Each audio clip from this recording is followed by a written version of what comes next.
Maharashtra diary में एक बार फिर से आपका स्वागत है। मैं हूं आपके साथ रोहित पोखरियाल। महाराष्ट्र में तेंदुए के बढ़ते हमलों को देखते हुए फडणवीस सरकार एक्शन में है। सीएम फडणवीस की अध्यक्षता में तेंदुए के हमलों को राज्य आपदा घोषित करने का प्रस्ताव रखा गया। तेंदुओं को कंट्रोल करने के एक्शन पर पेश है हमारी ये खास रिपोर्ट। आदमखोर तेंदुओं पर सरकार सख्त।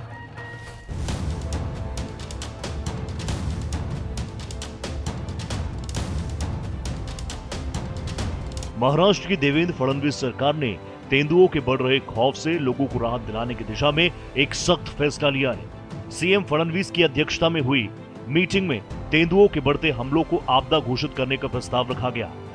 इसमें डिप्टी सीएम एकनाथ शिंदे और अजीत पवार भी मौजूद थे। मीटिंग में तेंदुओं की नसबंदी कराने जैसे तरीके भी पेश किए गए। इसे केंद्र सरकार की मंजूरी मिल चुकी है। तेंदुओं के बढ़ते हमले को देखते हुए उसे पकड़ने के लिए ज्यादा पिंजरे, ज्यादा एक्सपर्ट्स को नियुक्त करने का भी फैसला किया गया। संवेदनशील क्षेत्रों में गश्त बढ़ाने और ट्रैकिंग के लिए ड्रोन के इस्तेमाल के भी निर्देश दिए गए।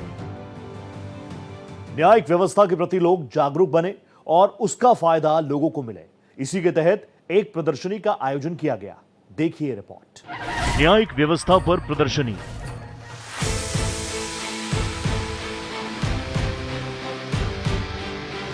महाराष्ट्र में न्यायिक प्रणाली और न्याय व्यवस्था पर जागरूकता पैदा करने के मकसद से एक प्रदर्शनी का आयोजन किया गया। सीएम देवेंद्र फडणवीस ने आजाद मैदान में आयोजित इस प्रदर्शनी का उद्घाटन किया। इस मौके पर डिप्टी सीएम अजीत पवार भी मौजूद थे। इस तरह की जागरूकता पैदा करने वाली प्रदर्शनी को हर विभागीय आयुक्त, ऑफिस और जिला मुख्यालय में करने के निर्देश भी दिए गए। महाराष्ट्र सरकार और गृह मंत्रालय की तरफ से आयोजित इस प्रदर्शनी का मकसद भारतीय दंड संहिता, भारतीय सुरक्षा संहिता और भारतीय साक्ष्य अधिनियम के साथ ही नए आपराधिक कानूनों के प्रति लोगों को जागरूक करना है। राष्ट्र की सुरक्षा के लिए शहीद होने वाले शूरवीर देश के गौरव हैं। उन्हें याद करने और उन्हें श्रद्धांजलि देने के लिए ग्लोबल पीस ऑनर्स का आयोजन किया गया। देखिए ये रिपोर्ट। शांति रक्षकों को सलाम।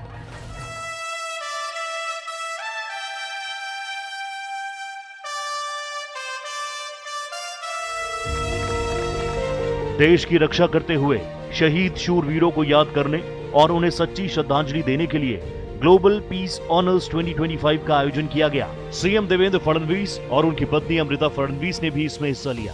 इसमें 26/11 मुंबई आतंकी हमले और पहलगाम में शहीद हुए सुरक्षा कर्मियों को श्रद्धांजलि दी गई। Global piece honours 2025।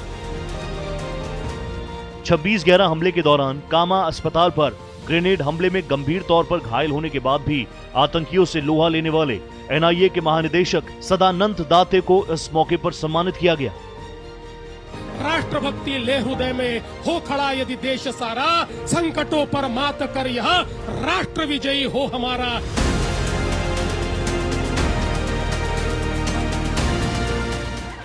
सभी के लिए स्वास्थ्य पहल। सीएम फडणवीस की सभी के लिए स्वास्थ्य पहल की बड़ी कामयाबी। प्रोजेक्ट सुविधा के तहत 50 लाख से ज्यादा लोगों ने कराया registration.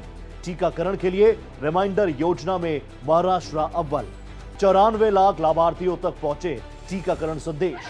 Global youth festival. London, Pune के बाद मुंबई में होगा ग्लोबल यूथ फेस्टिवल का आयोजन। सीएम फडणवीस के साथ खेल युवा कल्याण मंत्री रहेंगे मौजूद। 10,000 से ज्यादा युवा होंगे शामिल। एडवेंचर, कला, संस्कृति, संगीत, योग, ध्यान जैसे होंगे अनोखे कार्यक्रम। हुतात्मा स्मृति दिवस। महाराष्ट्र राज्य स्मृति दिवस पर शहीदों को श्रद्धांजलि।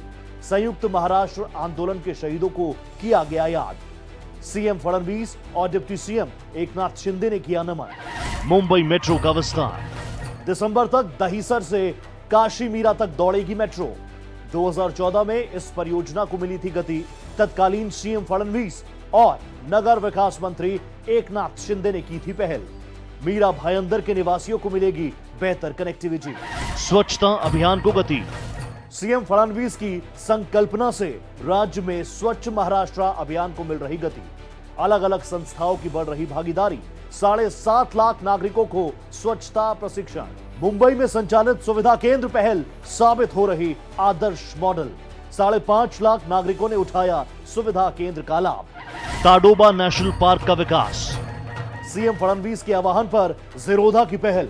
लॉन्च किया गया 100 करोड़ का रीवाइल्डिंग प्रोजेक्ट। 800 एकड़ भूमि का होगा पर्यावरणीय रीवाइल्डिंग वन विभाग। पुस्तक मेले का आयोजन। नागपुर में पुस्तक मेले का किया गया आयोजन। सीएम फडणवीस पुस्तक मेले में शिरकत करने पहुंचे। किताबों की अहमियत से रूबरू कराना और पढ़ने के लिए प्रेरित करना मकसद। पुस्तक मेले को लोगों का मिल रहा अच्छा रिस्पॉन्स। महाराष्ट्र डायरी में इतना ही। भारत एक्सप्रेस पर खबरों का सिलसिला जारी है। नमस्ते।